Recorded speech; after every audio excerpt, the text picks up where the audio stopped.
Ayoko na sanang testingin ng Samyang Challenge. Parang luma na. Parang wala nang interesado. Parang wala nang manonood. Pero napakahirap na magpadala sa akin ng isa kong follower na si Jennifer Sugiki. Kaya bukod sa pasasalamat ko sa kanya na nag-abala siya, pagbibigyan ko rin siya sa kanyang kahilingan. Titignan ko din kung sino sa aming dalawa ng Samyang na ito ang unang sisipol. Okay. Simulan na natin. Pag ako challenge, lagi ako nakahanda. So, piniprepare ko ng lahat ng bagay na pwede kong gamiting alas para gapiin o puksain ang anumang challenge na ek-ek na yan. Ganun dapat. Dapat palaban ka. Alam mo yung pinasok mo. Whatever happens, hindi nito masisira ang pulit tagal mo. Ano mang ipundar mo sa iyong puso, sa iyong isipan. Andun pa rin yung pride and dignity. This challenge would in fact help you out to become a better person and help to lift up the economy of your country. Let's begin. At gaya na sabi ko, ready ako. Lemon, wala akong gatas. Pwede naman pagtanya ng milk chocolate. And, meron pa ba? Makakatulong din daw to.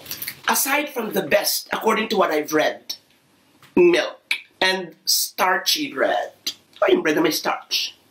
Starch. Almerol. Almerol ba yun? Ayaw. Gaw-gaw.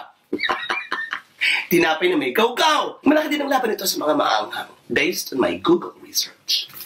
Mag-chopstick tayo. Medyo tumigas na yata. Wait.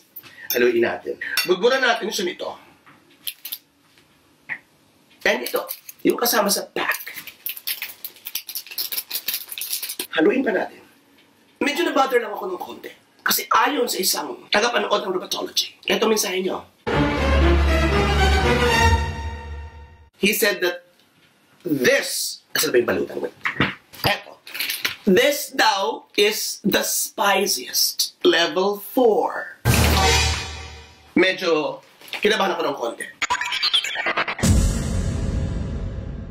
But minsan, yung kaba, yan ang nagpapatibay ng iyong resistensya at determinasyon para magapi ang anumang pagsubok na nakaharang sa iyong harapan. Naman. Masyado ko madagdag. Kain na tayo. 5 taong kaya ako sa Thailand, no? Puro spicy. Oo, not all spicy. Pero yun talagang gusto ko. Diyan ka muna. Bubura na natin ito. Ayan. Ilagay ko siya sa mainit ng tubig para medyo malinis. Eto na. Hindi ko tayo pang amoy.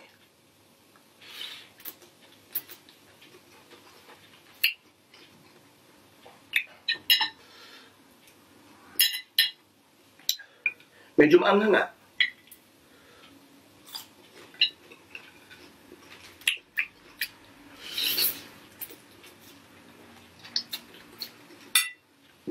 Inom tayo ng Coke.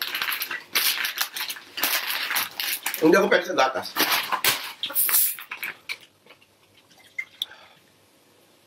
So far, so good.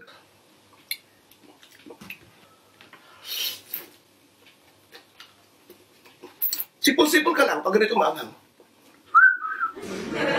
Pag nakakasipol ka pa, buko pa yung sipol mo, kayang-kaya pa. Pag yung sipol mo, basag na. Yun, ang tinalo ka ng anghang niya. Or kung lalabas yung sipol mo, dito na sa bandang likuran mo.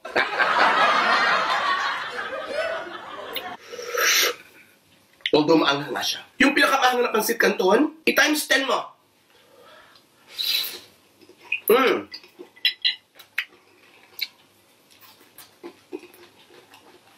Nagulit siya dito, sumanghang talaga. Pero kaya ko. Tumitigil siya dito, doon magkakatalo. Kung hanggang anong oras at titigil doon.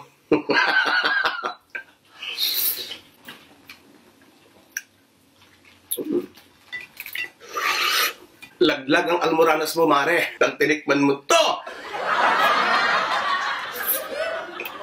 Mahal.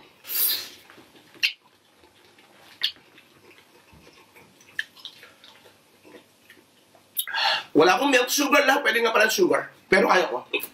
Matibay talaga ako sa spicy. Although napapasipol talaga ako. Kasi tumatagal si Don. Tapos may konting tumipitik-pitik sa nguso. Ganun talaga. Challenge nga eh. Maanghang nga tol. Bumababad siya dito. Pero kaya ko. Yung dito lang talaga. Lakas mo kaguhit. Alam mo kung bakit wala? Diyos ko, minamanin ko lang yan. Display ko lang kaya ang angang dito. Ano? Pampasbo ko lang yan dito sa house tool.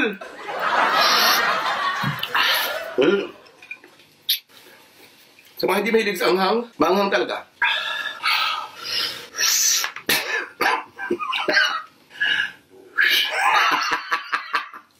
Basag na yung sipol ko.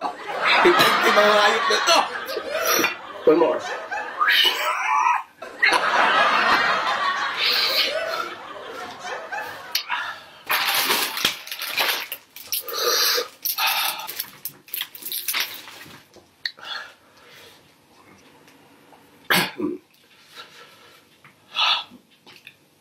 Kaya ko. Kaya ko. Kaya. Kaya. Paypayan mo.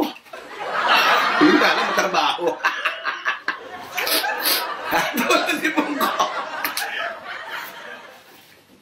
Doblehin natin. Maanghang na. Tangina.